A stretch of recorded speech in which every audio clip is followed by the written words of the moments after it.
कहानी बुद्ध और चक्षुपाल।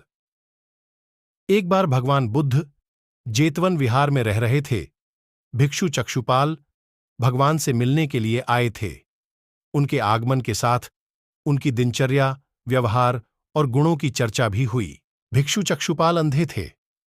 एक दिन विहार के कुछ भिक्षुओं ने कुछ मरे हुए कीड़ों को चक्षुपाल की कुटी के बाहर पाया और उन्होंने चक्षुपाल की निंदा करनी शुरू कर दी कि उन्होंने इन जीवित प्राणियों की हत्या की।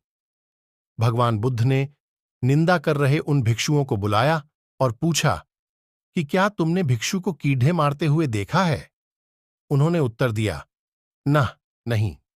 इस पर भगवान बुद्ध ने उन साधकों से कहा कि जैसे तुमने उन्हें कीड़ों को मारते हुए नहीं देखा, वैसे ही चक्षुपाल ने भी उन्हें मरते हुए नहीं देखा और उन्होंने कीड़ों को जानबूझकर नहीं मारा है, इसलिए उनकी भर्त्सना करना उचित नहीं है। भिक्षुओं ने इसके बाद पूछा कि चक्षुपाल अंधे क्यों हैं? उन्होंने इस जन्म में अथवा पिछले जन्म में क्या पाप किए? भगवान बुद्ध ने चक्षुपाल के बारे में कहा कि वे पूर्व जन्म में एक चिकित्सक थे।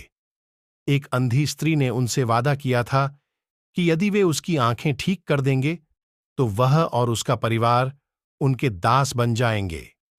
स्त्री की आंखें ठीक हो गईं, पर उसने दासी बनने के भय से यह मानने से इनकार कर दिया। चिकित्सक को तो पता था कि उस स्त्री की आंखें ठीक हो गई हैं, वह झूठ बोल रही है। उसे सबक सिखाने के लिए या बदला लेने के लिए चक्षुपाल ने दूसरी दवा दी। उस दवा से महिला फिर अंधी हो गई। वह कितना ही रोई पीटी, लेकिन चक्षुपाल जरा भी नहीं पसीजा। इस पाप के फलस्वरूप अगले जन्म में चिकित्सक को अंधा बनना पड़ा।